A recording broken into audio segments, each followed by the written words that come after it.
All right, guys. So here we are with the table saw again, and I had a couple of you guys ask me about what's up with all the tape. So I'm trying to cover up all the little cracks and seams so I can get real strong vacuum off of the top of the table saw where the blade is, so that it sucks all the sawdust down instead of having gaps and leaks and stuff all over the place, making the vacuum ineffective. All right, so here's the way that this thing gets rid of the sawdust, as it has kind of like a little ramp built in, and the sawdust just drops down. Whatever stays inside the machine, the heavier sawdust drops down, and then just makes its way down to the edge of this ramp here. But the problem is this ramp is, it makes a tremendous mess if you don't have a vacuum connected to this thing. The shape of it's super odd, and I found a company that does sell a molded port that fits this model and a few other models of table saws that have wider gaps. But I didn't want to pay $62 for a plastic piece when I can print it, and it literally a third of a spool of filament, so about $20 in filament, and then a third of that. So for very little money, you can get something that's similar or better if you do a good job designing it. All right, so I'm gonna take some measurements of this. I'm gonna measure the width, the height. I also need to measure how far this little ramp protrudes out and take into account this thing when I'm designing this. And I needed to fit the end of a vacuum hose without the adapter on it. So I have a bunch of vacuum hose that's just raw hose. That's what I want this to slide over. So let me go ahead and finish jotting down those measurements, and then we'll jump on to OnShape and design the thing. It's gonna be pretty wide. I don't think that my print bed is big enough for this thing to fit on in one go. But so I'm thinking we're gonna have to divide this into two prints, and I also want to minimize the amount of support material, so I'm gonna take that into account when designing the part. I may need support material in the end, but I'm trying to make it to where it's not 30% of the print is support material. All right, so let's jump on there and get going. Guys, if you're new to the channel, consider subscribing, turn on your notification bell, and leave some comments. I love reading the comments and do my best to get back to you guys as soon as I see them. All right, let's get into it.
My plan for joining them together is to use this tool. And with this thing, it has a little end on it that looks kind of like a potato masher. And both the wires make contact to each side of these electrodes. And the thing will get like real hot and it should melt into the plastic.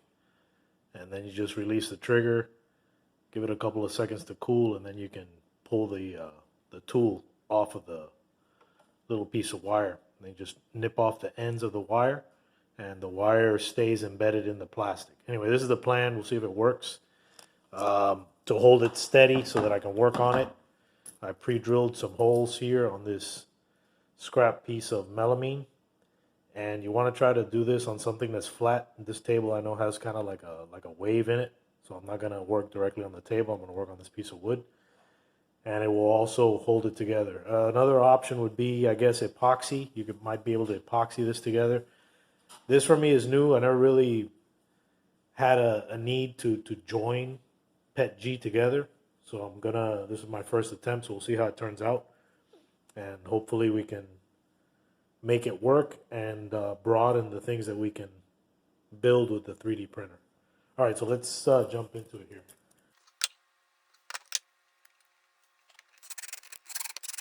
I'm doing my best to line them up so that they're touching each other. Let's try using this. Tool. See if this thing works. So this is a 200 watt one.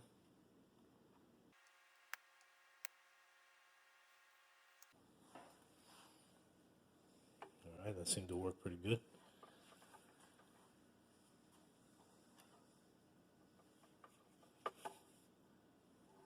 All right, to load these things in, it's got a couple of holes.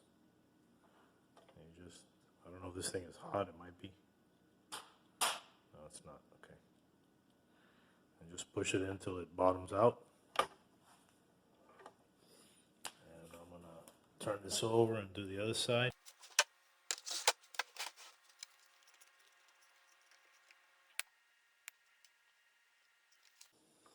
Pretty cool.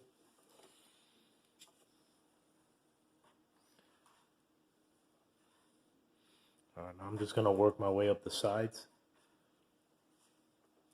And I think once this cools off, you can just clip these things off. Let me see if these are the cutters that they provided for this.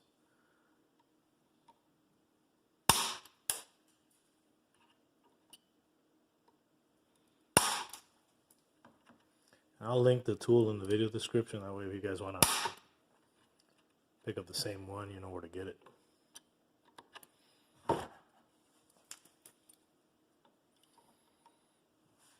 Make sure you wear safety glasses because these things go popping off. Let's load up another one.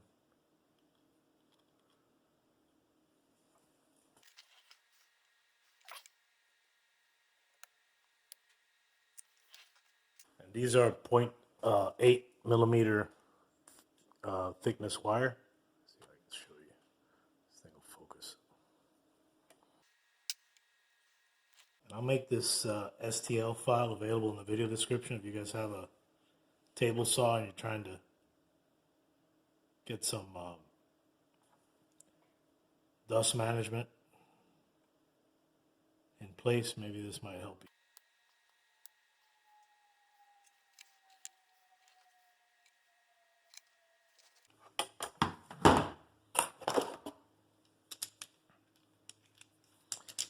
I'm going to use a clamp. I'm going to clamp my piece down so it doesn't move around. And you got to keep in mind the thickness of the material that you're using, that you don't go too far in. The tool also brings like a little smoothing bit. So once you cut off all these little legs, you can go back and smooth the plastic over the wire to seal it in there. It's not going to win a beauty contest, that's for sure, but it should provide a good joint. I guess if you wanted it to look real pretty, what you could do is sand and fill it with some body filler for me, this is good enough.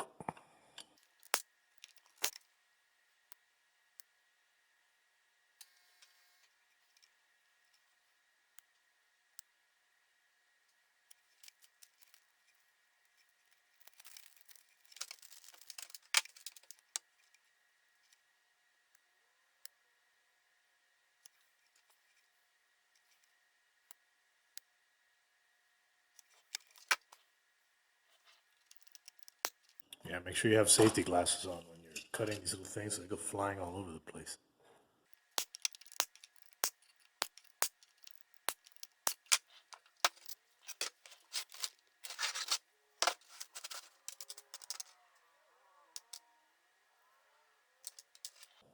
Alright, let's get this guy centered again.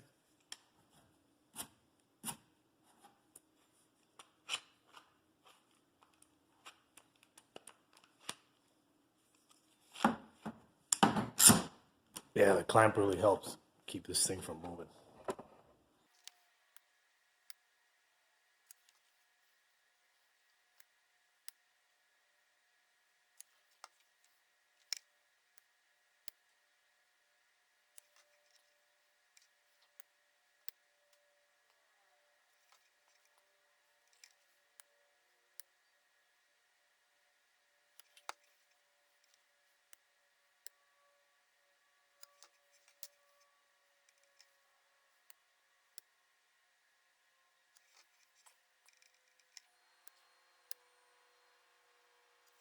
Yeah, let me get you guys in close so you can see this thing looks like.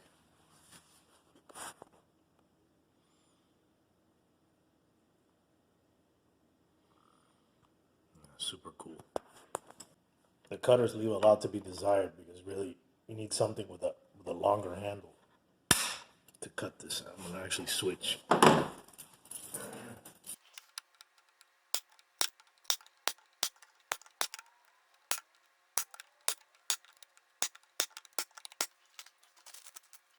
All right, so it also brings these smoothing tips. So I'm gonna try this and see if we can secure that a little bit better.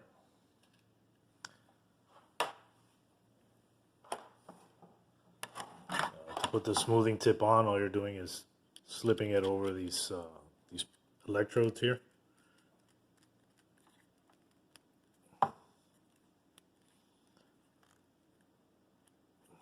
And they have a couple little bumps there where they're supposed to bottom out. I'm not gonna push it in all the way. I don't think you need to.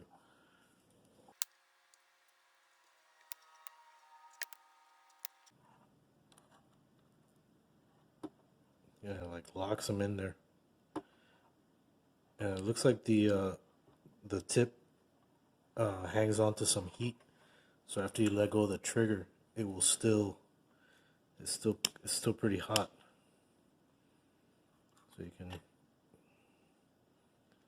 just use it so you don't over melt it. That's another thing too that you could use here is like a 3D pen. You know, and probably load up some of the same PETG material and use that. I think what I'm going to do for my purposes is I'm going to bend this thing up.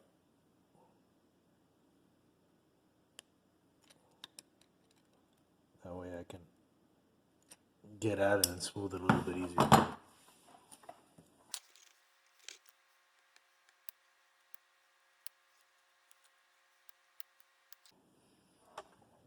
Yeah, that works good.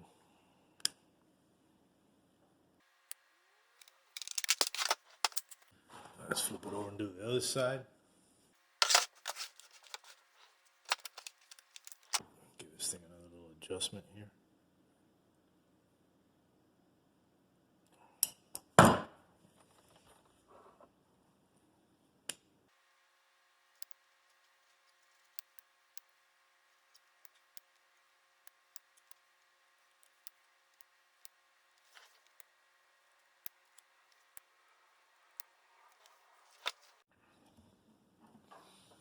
All right, I'm going to try something. So what I got here is some PETG. So I'm going to use the PETG as kind of like TIG welding. See if we can make this work here.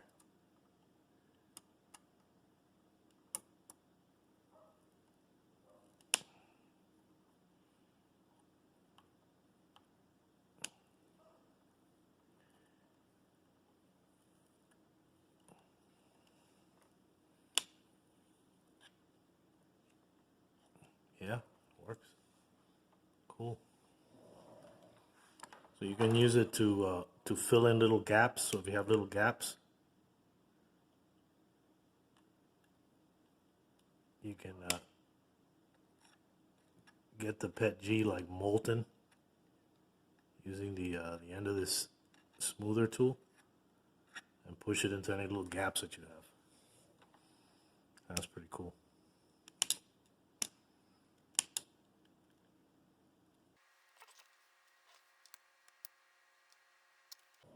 All right, so I'm going to work on this a little bit more, and then when I'm all done, I'll show you guys how it turned out. Guys, so here's the method that works. So you can use like a rough stone, something similar to what would come out a bench grinder. But the problem with the bench grinder is that you can't get in to a lot of these areas. I mean, you could do some of it. So what I found that works perfect is the same stone material that you find on the bench grinder, but on a Dremel. So if you got a Dremel with this type of abrasive stone, yeah, this will work perfect. So I'm gonna go ahead and just finish shaping this, and then I'll show you guys how it turned out. So I'm gonna do the inside a little bit.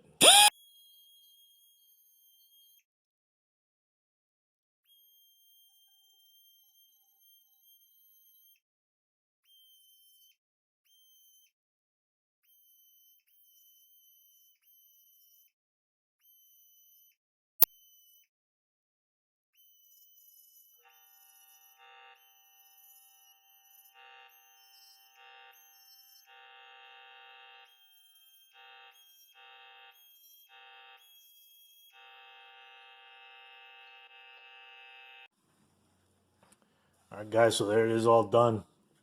If this was gonna be like a prop or something that you were gonna use that needed more detail work, you can always fill this in with some body filler, and then sand it smooth, primer it, and then paint the thing, and you would never see this seam.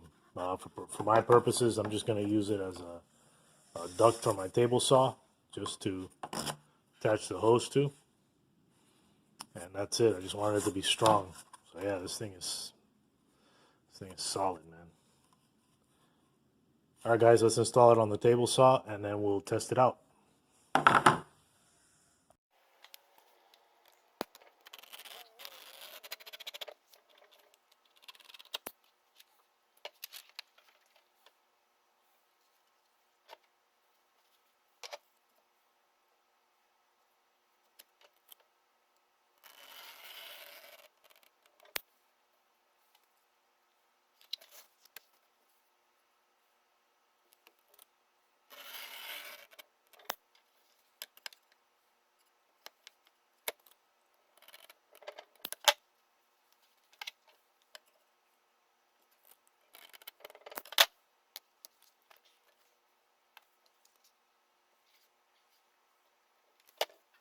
All right, I'm gonna take it to the table saw and pre-drill some holes, and then we'll install it and test it.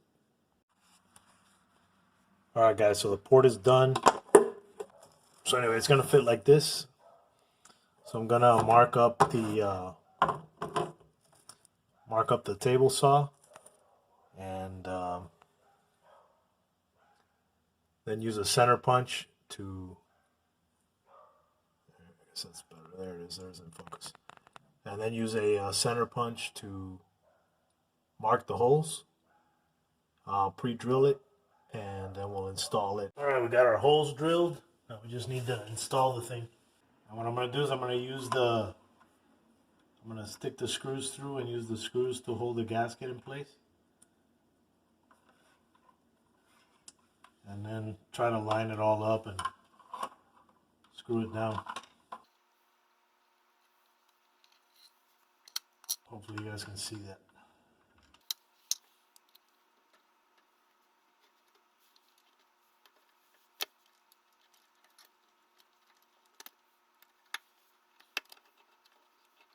I'm just trying to get them started.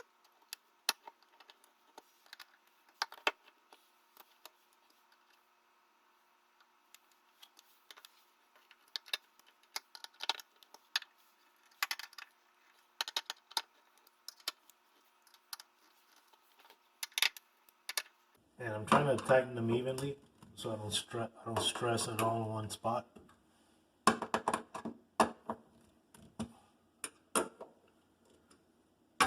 And all I'm looking for here is the for the gasket to get compressed some. Compress it some more here. All right, so let's plug this thing in, reposition the camera, and then we'll test it out and see if it's collecting all the dust. Let's see if we have some suction. Yep.